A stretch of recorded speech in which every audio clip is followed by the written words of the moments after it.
Welcome, everyone. Sales and Marketing Got to Do With It podcast. My name is Gemma Adair, founder and principal marketing consultant at RIBA Consultancy. This podcast aims to delve deep into the minds of sales and marketing industry leaders, uncovering what keeps them up at night, what drives their passion, and how they execute successful strategies in both their personal and professional lives. I'm delighted to welcome Ayo Abbas, who is a marketing communications consultant for Abbas Marketing. Great to have you, Ayo. Hi, good to have you too, and great to kind of be here and all that kind of stuff. Yay! Definitely. So enough about me introducing you. How about you introduce who you are and what you do?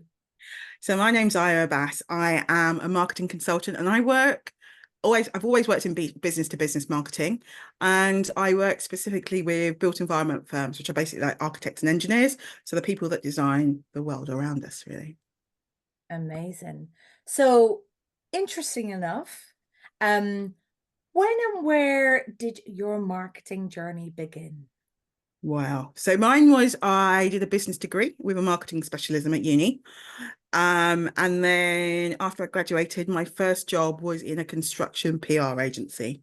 So I did PR for manufacturers of bricks and tiles and carpet tiles and like all stuff like that.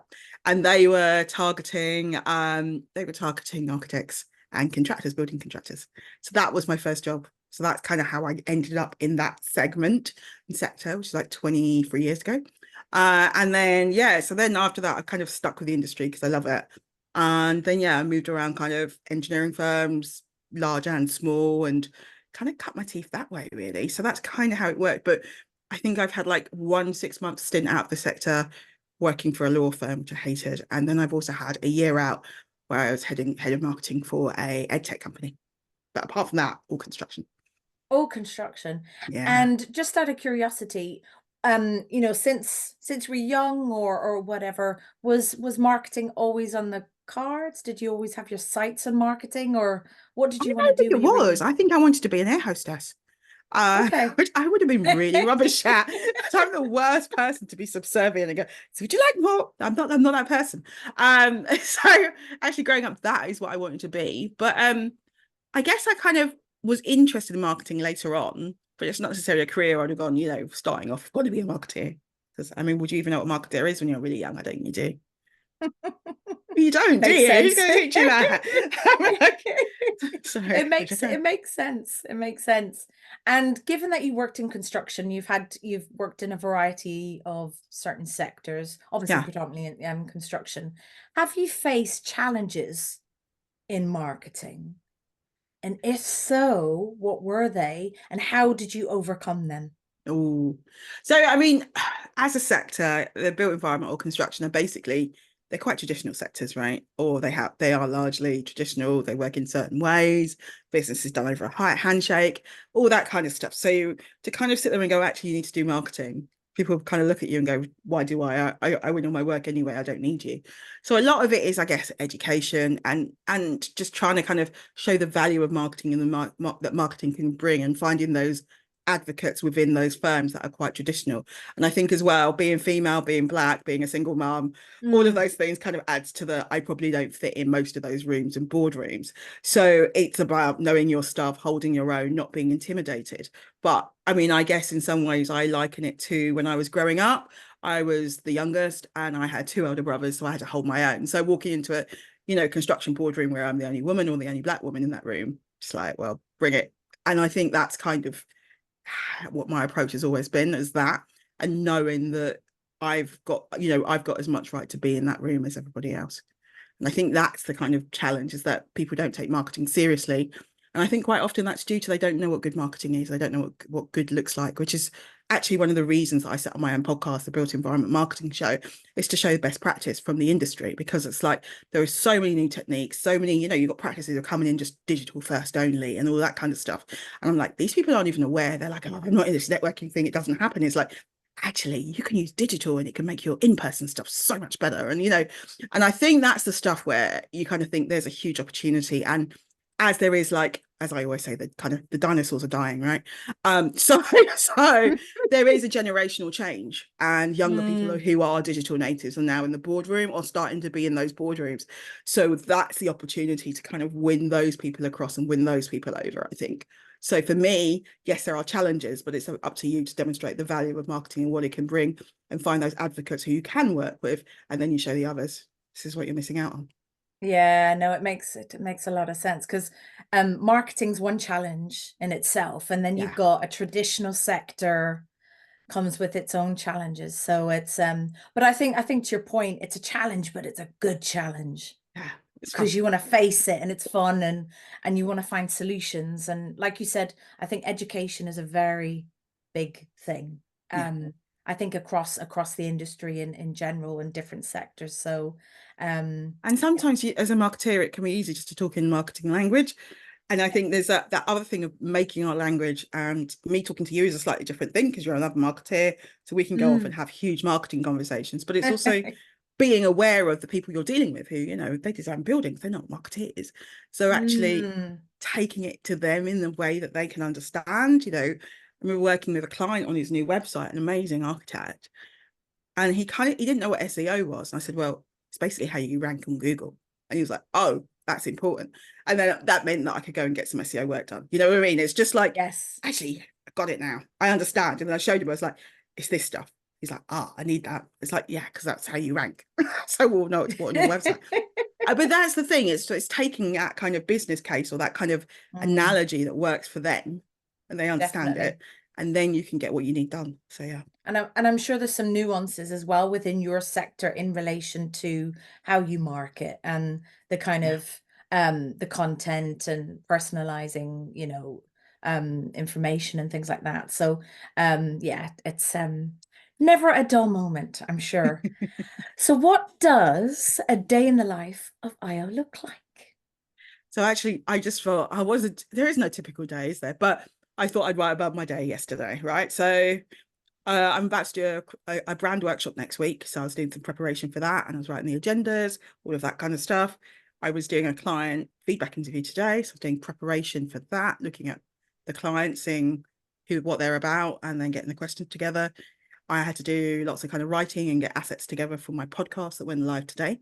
I went to a networking breakfast in town. I got lost. I always get lost in town. I was rather late, rather annoyed, walking around the city. So I went to a networking breakfast. I had a hospital appointment. I did my invoicing, and then I answered emails, and I had dinner with a friend. That was my day. It's Pretty no busy typical day. day. Yeah, pretty busy. And yeah, my son was away, so that's why I had dinner with a friend. But normally there'll be like family stuff rather than that. But yeah, that was my day. It's Oh quite long. wow. And with regards to your day, you know, is there a structure to your day? Do you work from like 9 to 5? Do you keep it quite flexible? Is there a cutoff for you in terms of I have to keep it when? flexible, Yeah. and I also have to be mindful that I guess like everyone's got their own ways of working, and I find it's quite harder to focus nowadays. So for me, it's kind of like not trying to code switch too much in terms of like work projects because there's too much, but it's also about realizing that at 2 o'clock in the afternoon generally is my worst time in terms of concentration. So actually, I'm better off having a bit of a break then and then coming back at 4, because that's when I'm like, oh, bring it, you know. And then my son comes home, then I might do something after that. So it's kind of like breaking up my day around that rather Yeah. than I can't do a 9 to 5 because that doesn't work with my clock. It just really doesn't. And actually, the best time if I really want to write, I will get up early, write, then I'll write for an hour, and then I'll get my son up and take to school, because that's actually the best time I write. Right. And So and it's just work-life knowing those balance things. things and work-life balance, like what's your thoughts on that? How do you kind of keep that kind of work-life balance I as think it's just penciling in the things you want to do, but also being mindful that you do, like, I kind of am like, I know the times that I can work. And so at the moment, it's like, how much of my personal stuff am I doing? And I'm like, I don't want to get freaked out. So for me, it's more about breaking up my day in the way that works for me. And then there's certain personal things I'll fit in around that, and sports day or whatever, you know, if I need to, then yeah, we do all of that. But yeah, you have to kind right. of be mindful about what works for you. So I just don't think the 9 to 5 Definitely. works for anyone now, does it? Or does it? It might. Definitely. Yeah. I think it might do for some and then but for others definitely not. It's that kind of flexibility they can Yeah. fit around like their home life and so on and family and things like that. Going back to the marketing side of things, is there an area of marketing that you like the most and why do you like it? Slightly addicted to LinkedIn and digital. I like the fact that you can, I guess it's the measurement aspect, isn't it? And you can actually see Mm, like the results of stuff. And I think that's a really untapped thing for a lot of firms. I think especially B2B, they're doing stuff in the traditional way. And I'm like, actually, do you know what? If you put a base level good ad spend behind this, your campaign would fly like 100 times more. Campaigns I mm, also really love because I think it's that whole kind of amplification and compounding the impact of what you do. And that's a skill like I've always had. Is like, okay, how can you amplify that? What else can you do? So I do, that's kind of the kind of two areas that I love more than anything. Digital, because I think there's a huge untapped opportunity, but also they intertwine, they work really well together.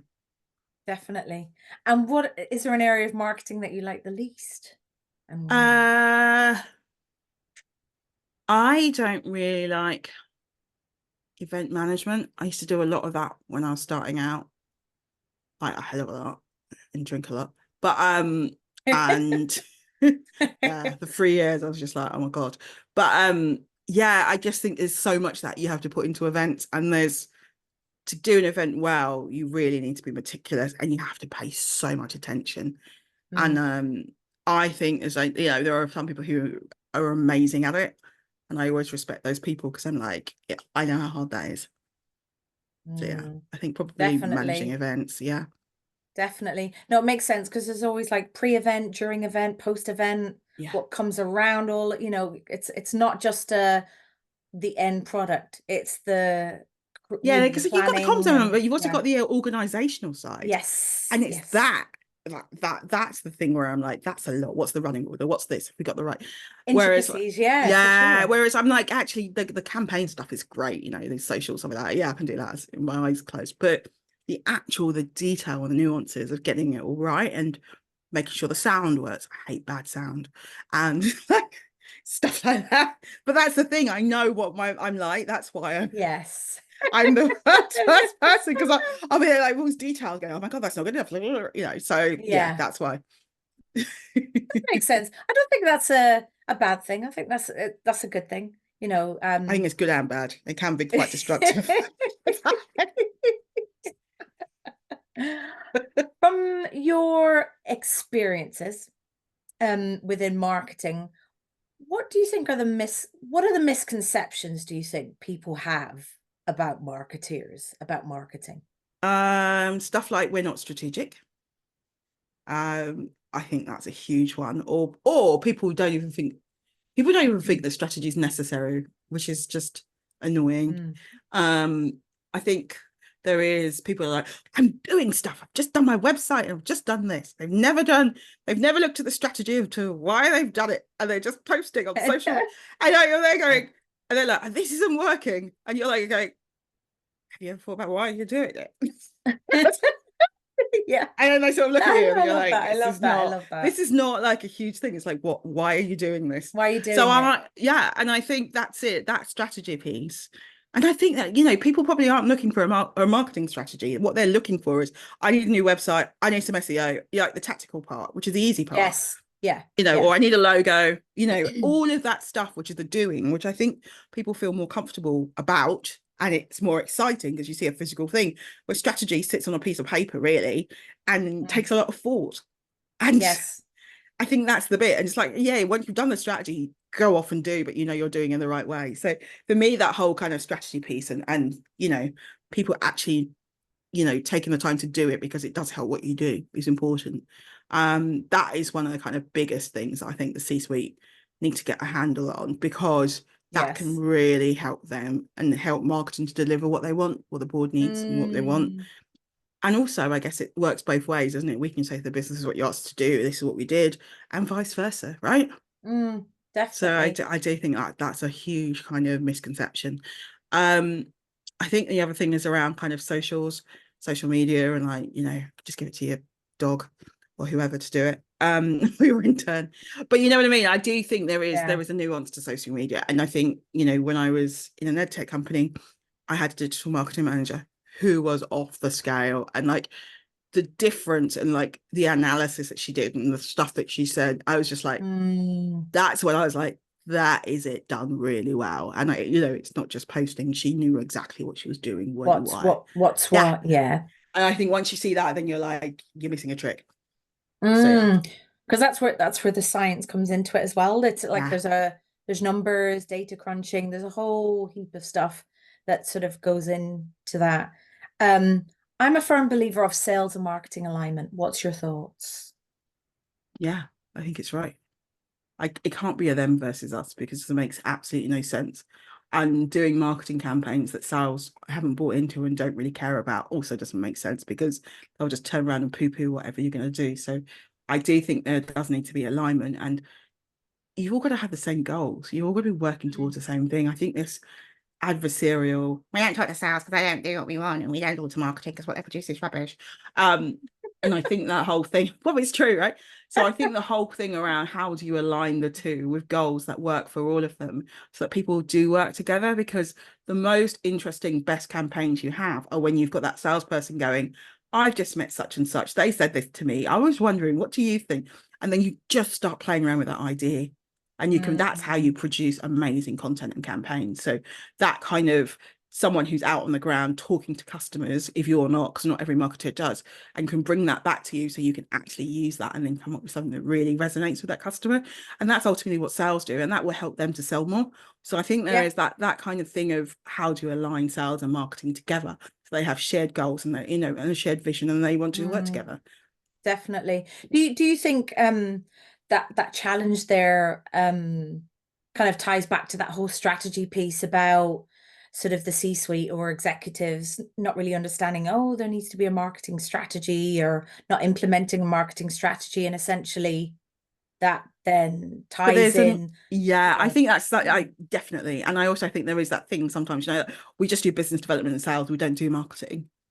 You know, what's your BD person going to use? They must be taking something out that's a marketing piece of collateral or something, you know what I mean? So it's that, I think it's that, and that kind of, I do think, you know, marketing, you know, there's the brand piece, but there is also the stuff that enables sales.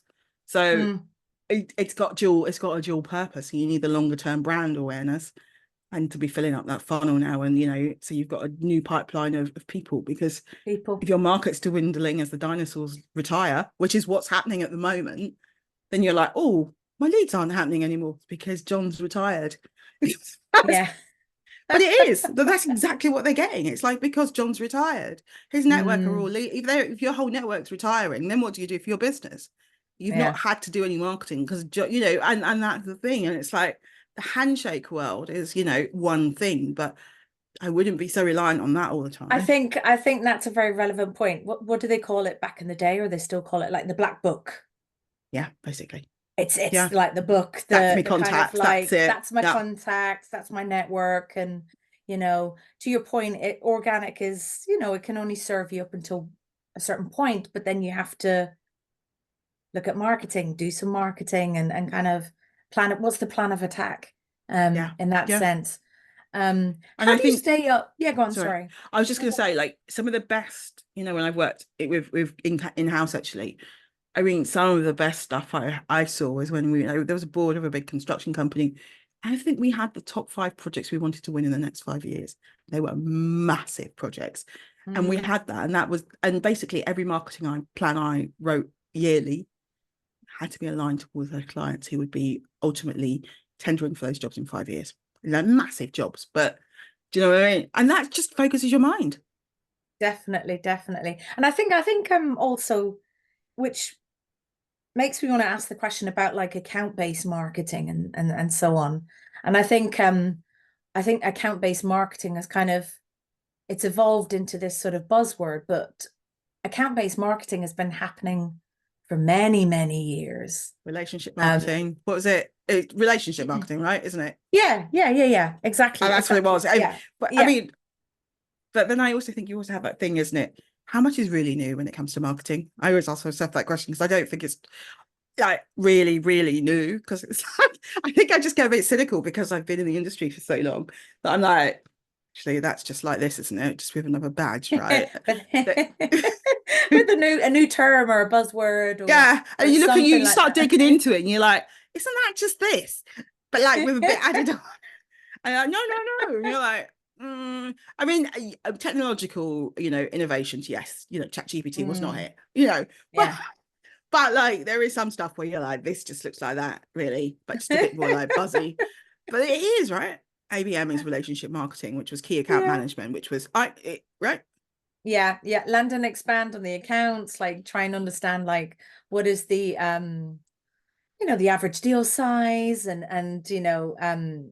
create content off the back of that messaging. And I think as well it's about, you know, it's kind of like essentially you could look at it where it's existing accounts, or like some people look at it where is it prospect accounts, Mm. but you're trying to kind of penetrate, get into those accounts, right? What do we do to get into those accounts and And create that's, campaigns and activity off the yeah, back, exactly. And that can be highly effective. And I think especially in B2B, if you're going for larger clients, Yeah. I think one of the targets I had was like Network Rail. It's 28,000 people. It took Yeah. me like to even understand their organizational structure. I was like, after about 2 weeks, I was like, oh my goodness. And it was just like, it's just like when you get some of those big ones, you're like, It's a minefield. And I no, it's a very good point, because how many people now are part of that decision process? Um, huge. RFPs, I mean, it's crazy. Request for pricing for those that don't know the terminology, but it's just absolutely crazy, right? And it changes. Tell you what's there was a book out, Antonia Wade, who is CMO of like PwC. PwC, yeah. She's Yeah. got a book out, hasn't she, about the B2B I think buyer's I journey. think I've come across And that. Yeah. it's a different model, but the way it looks like the kind of decision makers and what's involved and the Yeah. different roles each decision maker plays in the overall procurement. And I think if you're dealing with B2B, it's like, actually, that's what you're thinking about is, actually, what's the CFO need? The CFO needs certainty that you're not going to go under. Right. What does this person need? Mm, And you start to map it all out. And there is this whole kind of group of people who has exactly. the final sound off. You might Mm. never have, sign off. You might never have spoken to that person, but they're the They final have an person. influence Yeah, or exactly. And it's something. just really fascinating, I think. I think it's Yeah. worth just checking out that stuff, because you're like, once you start digging into that, then you really understand that the marketing that you do needs to tap different buttons to different people. Definitely. And then like there's new sort of job roles now, like chief revenue officer, and it's kind of evolved quite a bit, where they'll be in the mix of things as well in at Oh, there's some growth stages. marketing, And performance marketing, growth right? yeah, yeah, it's all sorts of job roles and titles, personas, as we like to Demand call gen. them. Yeah, it's just crazy. How do you stay up to date with what's happening in the market, whether that be the construction sort of sector Yeah. or just marketing in general? So marketing in general, what do we do? So I listen to podcasts. I am a podcast addict. So I listen to a lot of marketing podcasts, like stuff like social media marketing, just loads of stuff like that. I go to things like things like the marketing meetup, things like that. I don't really read that much. I just can't read. Um, I can read, but I can't read, focus.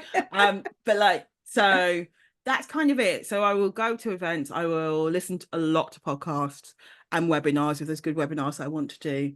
I also go, like, we'll do like, one day conferences like Digital Women and stuff like that. And Nice. the marketing meetup stuff. So yeah, I will do a range of things, but that's how I tend to get my marketing knowledge. In terms of, I guess, built environment knowledge, there's a number of kind of exhibitions and stuff that I will go along to, and talks that you can kind of pay attention to and see things. But I will tell, again, it will be podcasts. I do listen to quite a lot about Mm, architecture, marketing, that kind of stuff. So yeah, that's kind of it. Mainly podcasts is probably it. And then just watching what podcasts and webinars. I prefer that as a learning medium for myself, than most things. perfect. No, that's great. That's great.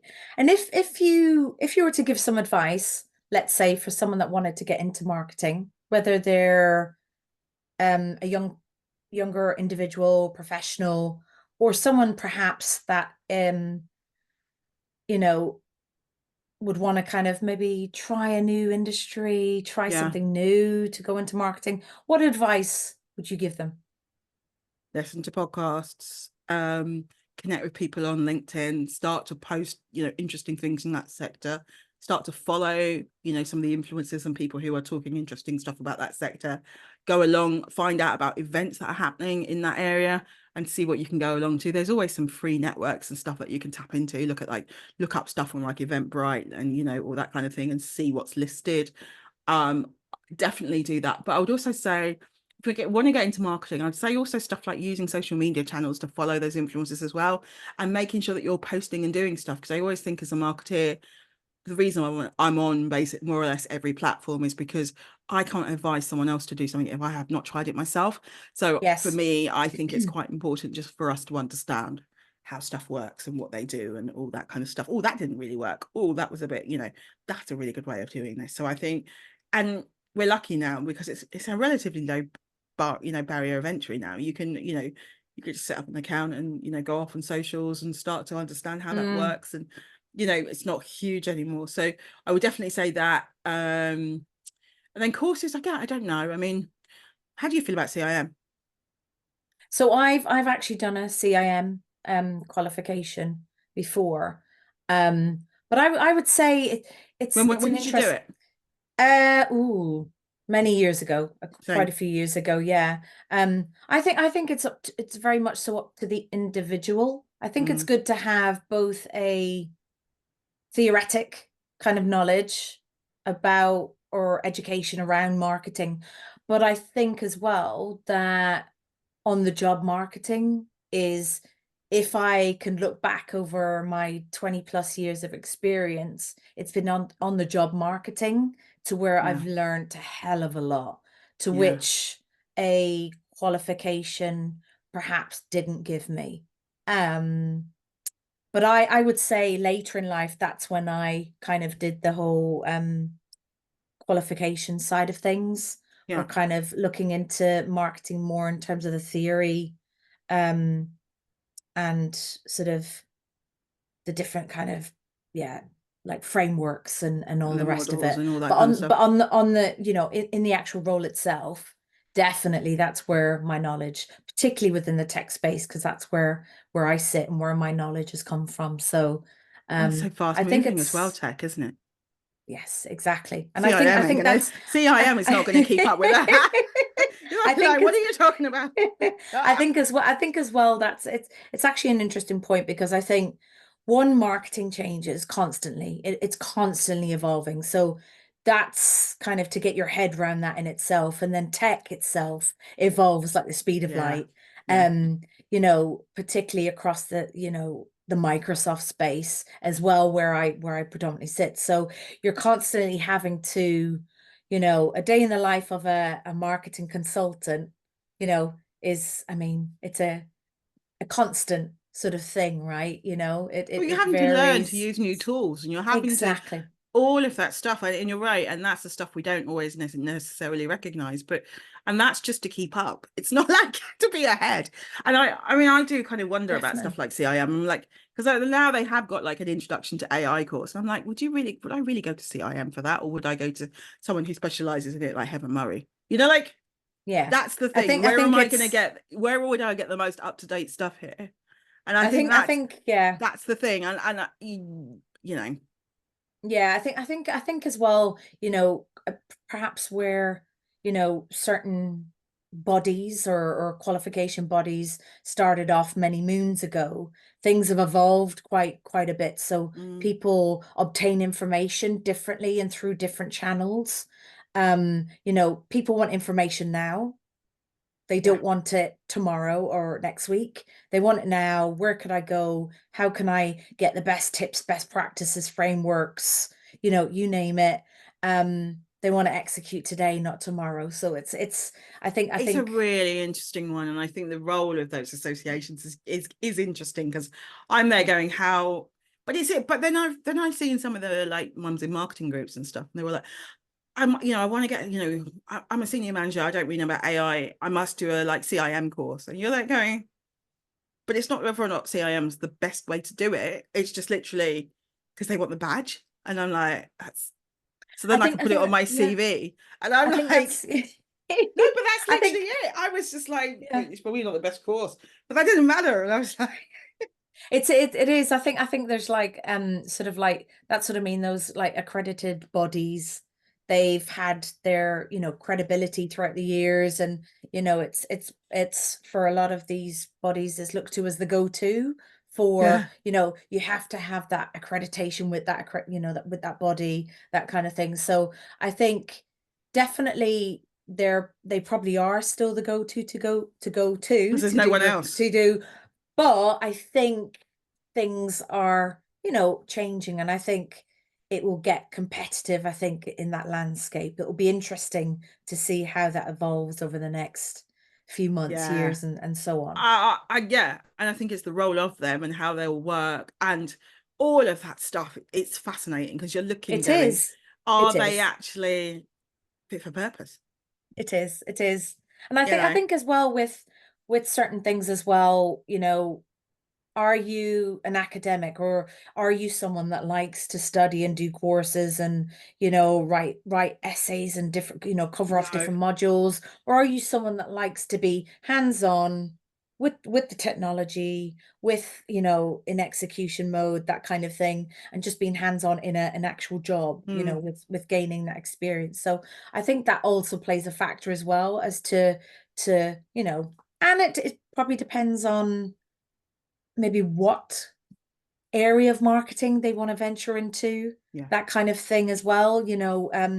Certain jobs may want you to specifically have a CIM qualification. Yeah, some do, and some you can't get past a certain grade without some kind of, because they're like, our engineers have to do it, you should have to do it. Exactly. Regardless. And I think it's level 6, level 7. I think it's level 7, which is an equivalent to like a master's degree and so on. So I think it just varies, and it's what's best for that individual, I think, and what's best for their learning style and so on.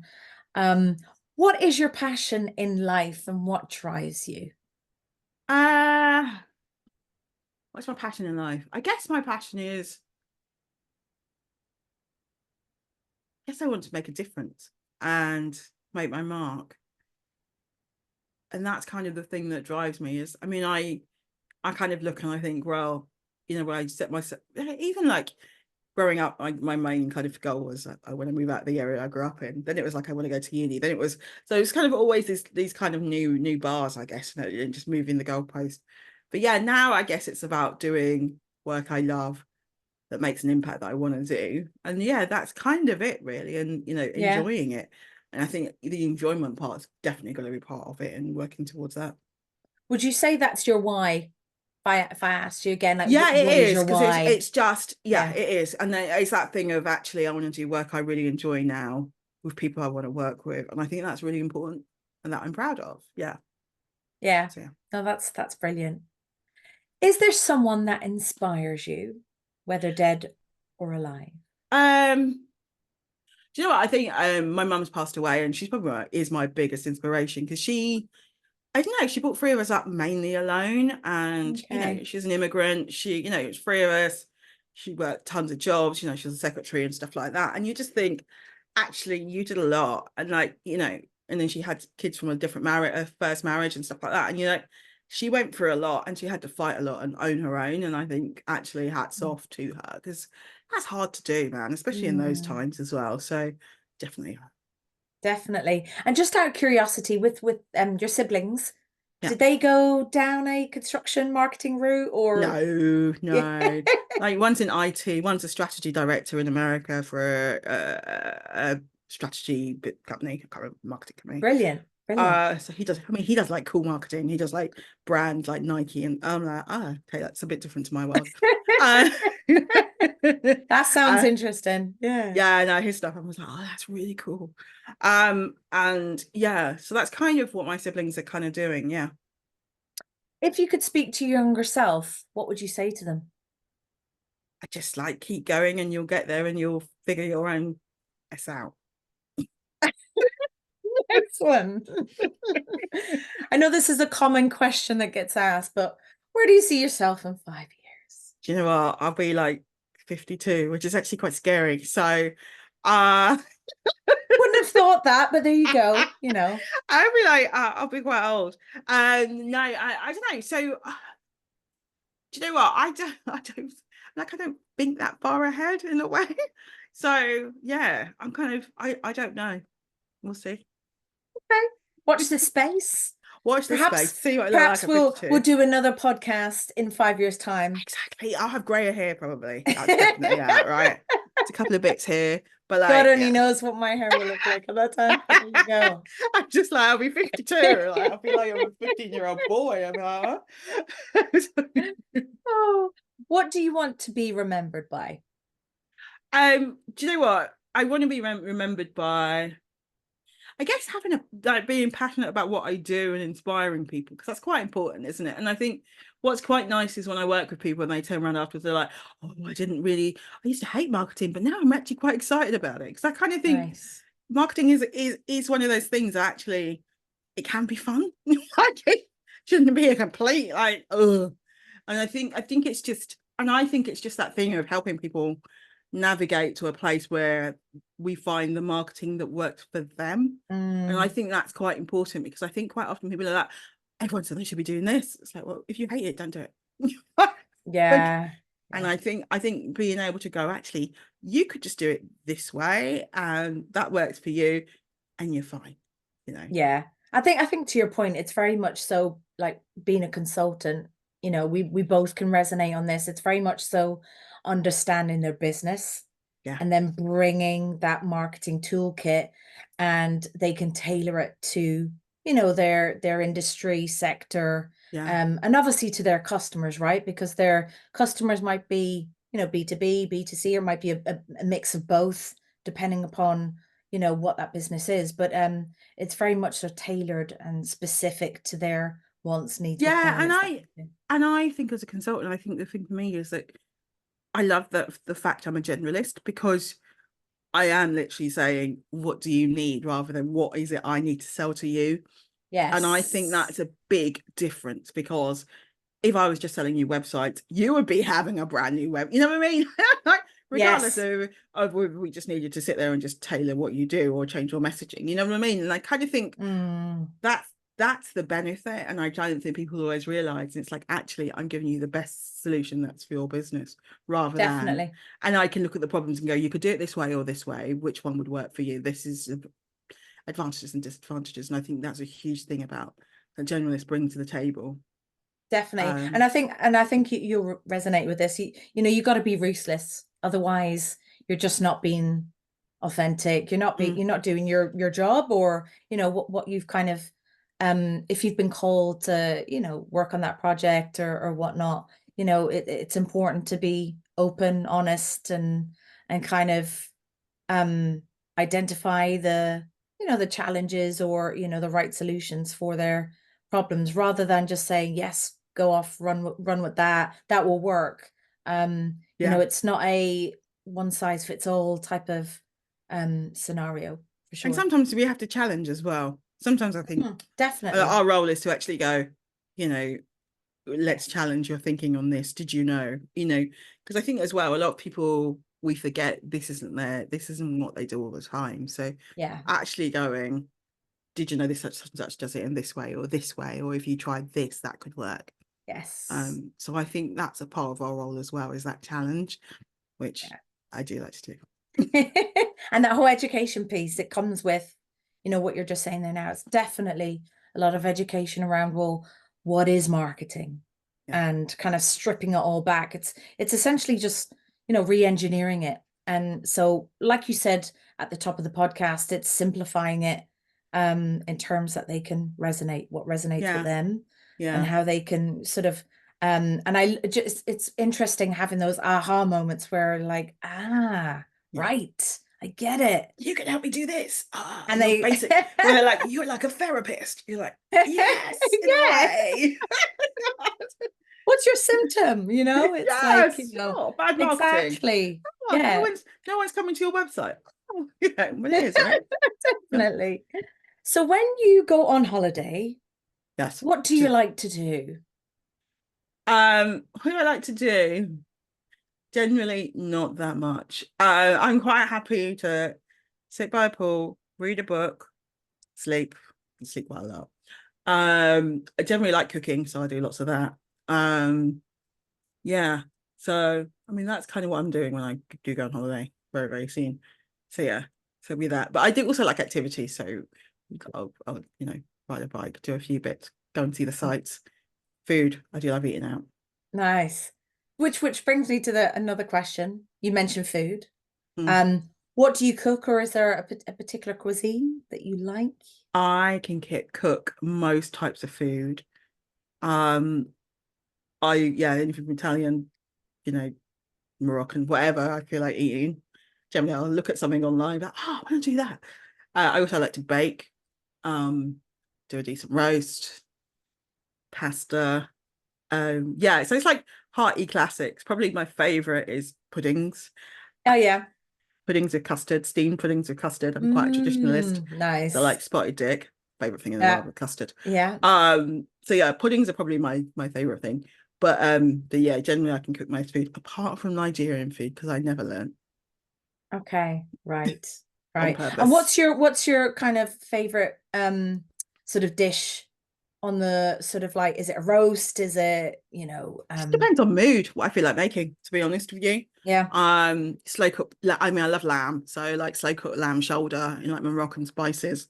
It's quite nice. Stuff like that. Nice. So yeah. I'm feeling hungry now. I'm I cooking love this food evening. too. I love You're food just too. like, So that's it's like, fun. Sometimes I'll make pizzas from scratch, depends on what I feel like oh doing. So yeah. gosh. I think Yeah, no, everyone needs to go around Ayo's house. my friends She's used to do cooking. that. They'll be like, we're inviting ourselves over for dinner. Like, when are you gonna make us? Open door policy. That's basically what they would do. They would, if I hadn't invited them for a while, they'd be like, we're inviting ourselves over. I'd be like, what? No, we're inviting ourselves over. Literally, because I'm quite happy to, Oh, like if I have a stressful day when I used to work in the office, I just go and buy a load of stuff and just cook for a couple of hours. And that's just my way of like relaxing. So I'm quite happy to do that. nice. Nice. Do you read books? And if so, do you have a favorite book? I buy books. Uh, do I Yeah. read? The way you said it there was like, I buy books by the dozen.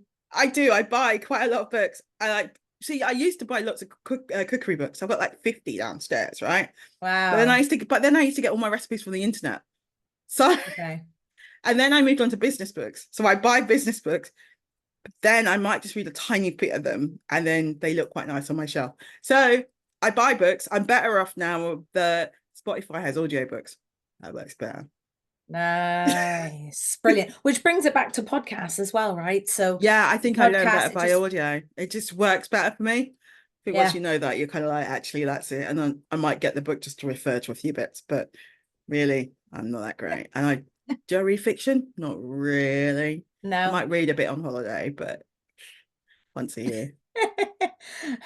That's it. A few pages, books down, right? Get on with my I'm holiday. done. Can't do this. This is the audiobook instead. But yeah, that's kind of it, really.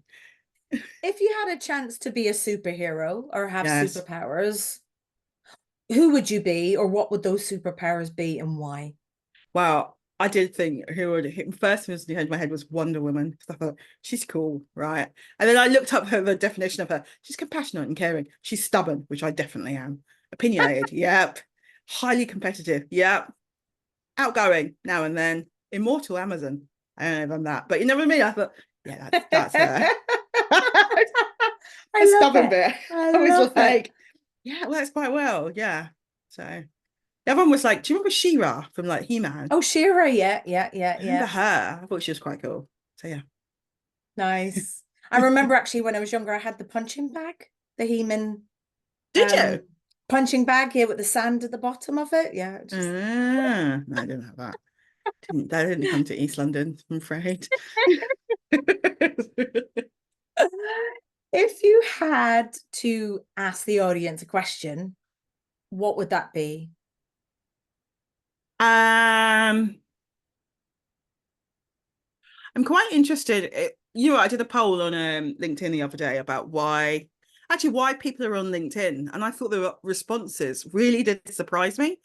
And I think there is, I would ask a question around kind of collaboration and community is the kind of thing that I'm talking about. And actually my next newsletter is going to be about. So I guess like, how important is community to you? Because I think there is this, I think people are moving more towards that stuff and needing that kind of sense of belonging. And I think that's a fascinating side of marketing. So yeah, how important is community to you? That's where my mind is at the moment until I write my newsletter and it'll go somewhere else. I like that. I like that. Out of curiosity, how long ago did you create your profile? How long have you been on LinkedIn? Just out of curiosity. Oh, do you know what? I think I had, they do the anniversary thing. I think I'd had my profile for like 12 years or something like that, like quite a long time. But it was mainly for corporate. So when I was working in-house for corporate firms, I would obviously manage their social media stuff.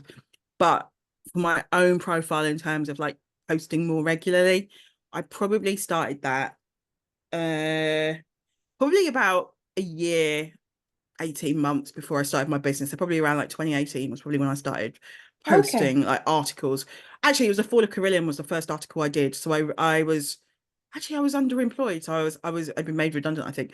So I was looking for a job, and like Carillion, the construction company, went under, and I was watching the news and all the news reports were rubbish. So I wrote a blog. So it's like, this is what it is, and like all the stuff I knew about why these companies go under. And I posted that went viral, and then I kind of started writing from there. Interesting. Nice. So yeah, that's kind of it. And I like to write, so LinkedIn is actually something I enjoy doing for that. Doing. So I can get my thoughts out and I thought of this, or like that community and collaboration thing, which will be my next thing. Hey. So I kind of, that's where it kind of all stems from, is that, and because I like to write, it's really useful. Oh, incredible. No, that's great. And just lastly, do you have any final words that you would like to share on the podcast today? No, I just want people to kind of, I guess, get stuck in when it comes to marketing. Like, actually, I think the words I hate most on a brief is the CEO will not be involved in this project. Wants to be involved as least as possible. Because I think, oh my God, that's going to be a really dry project. They're like, we want to be hands off. And you're like, actually, if we work together and collaborate, there you go, collaborate, community, it's going to be a much better outcome. So I think that whole thing of be open to getting involved. Love it. But no, I just want to say, Ayo, thank you so much for being on the podcast today. It's been really insightful, and I think there's a lot of nuggets here that we've kind of explored on, the personal side, work sides, strategy side and tactical side. So I think there's a lot of nuggets that people can kind of take away from this podcast today. But it's been an absolute pleasure. And it's a bye for now, but yeah, we'll continue the conversation. Yes. We so will. Thank you so much for having me on. Take care. Take care. Bye.